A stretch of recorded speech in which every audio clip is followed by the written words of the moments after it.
eksekusi meliputi 1. Adanya perlawanan pihak ketiga dalam kurung derde verset. Ini adalah salah satu alasan paling kuat. Jika ada pihak ketiga yang bukan pihak dalam perkara perdata sebelumnya tetapi memiliki hak milik atau hak kebendaan lainnya dalam kurung seperti SHGB. Titik. Pihak ketiga di situ siapa? Katanya tadi pihak bank sekaligus pihak ketiga.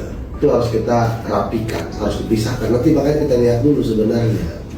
Jadi kita nggak boleh hanya sepihak dengan klien kita. Kita harus rapikan. Jadi kita datang ke sana hanya sebuah kecintaan kepada tanah air, mengasihi ibu ini, prihatin. Kita juga harus datang ke PN. Kepada pihak bank kita nggak mungkin. PN aja.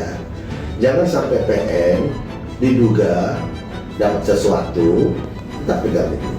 Lalu dia tergesa-gesa harus mengeksekusi karena dalam sebuah penuturan ibu tadi, ketika terjadinya mediasi, pihak pengadilan dia diduga berpihak kepada pihak bank. Udahlah Bu, udah terima aja. Kenapa nggak terima 50 juta katanya?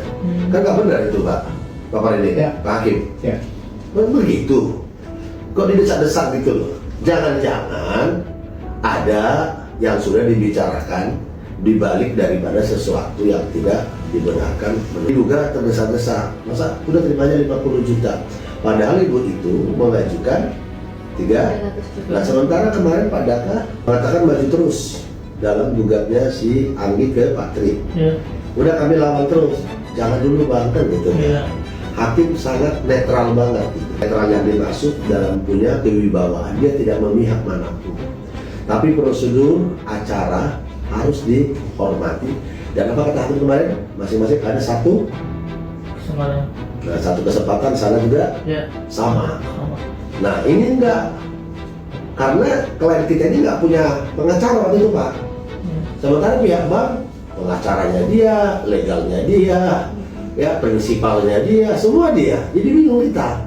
Nah ini yang nanti akan kita laporkan kepada KY yang ada sesuatu. Tuh baca lagi. Atas objek rumah tersebut, mereka dapat mengajukan perlawanan dan verset ke pengadilan negeri yang sama yang mengeluarkan penetapan eksekusi dengan syarat utama. Perlawanan ini harus diajukan sebelum proses eksekusi. Nah itu dia. Seperti yang kata Bapak bilang kemarin, tetap perlawanan, gugatan biasa juga. Terus jika eksekusi sudah selesai, upaya hukum yang dapat ditempuh adalah gugatan perdata baru. Nah terus adanya pemalsuan data dari pihak bank ke OJK. Ada pertanyaan lagi Pak Hakim? Ya saya kira itu yang harus kita kejar dulu. Kok bisa OJK juga menyatakan bahwa ini sudah selesai? Dan apanya itu, dan pada waktu mediasi itu pihak dari pengadilan udah terima aja Bu 50 juta itu Bu katanya. Kalau bisa rekaman itu bagus. Mediasi itu kan, mediasi perdata itu betul-betul harus dikasih kesempatan dan dibimbing pada sebuah kelenturan masing-masing. Jangan ada di situ yang alot pada prinsip yang sesat, ya kan? Utang 400 juta tiba-tiba menjadi berapa? 2M 30 juta. 2M 30 juta. Sementara pihak ibu ini selalu mengupayakan usaha 8 tahun membayar. Terus nilai materi daripada keseluruhan apabila di total NJOP-nya 4,5 miliar. Ini yang membuat saya tiba-tiba langsung berangkat ke sana. Saya simpati, kasihan saya. Ya sekaligus juga semakin luas pelayanan kita. Ya, demikian yang kami sampaikan hari ini. Saya tidak masuk kuliah karena memang masalah perbankan ini juga masuk kepada mata kuliah saya ini. Dosennya Ibu Fitri. Apabila bank itu bermasalah, yang harus menyelesaikannya adalah LPS dan OJK.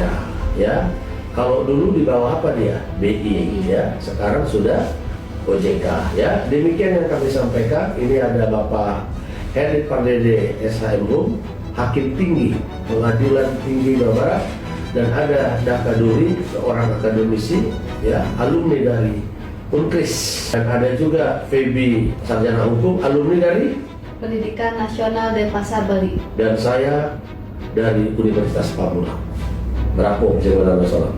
Oke, pada hari ini Sabtu tanggal 8 November 2025. Sangat jelas dosen saya mengajarkan saya tentang hukum perbankan Ibu Fitri ya. Saya ngefans sama beliau, hormat saya kepada beliau terus ya, dan semua dosen yang ada di sini.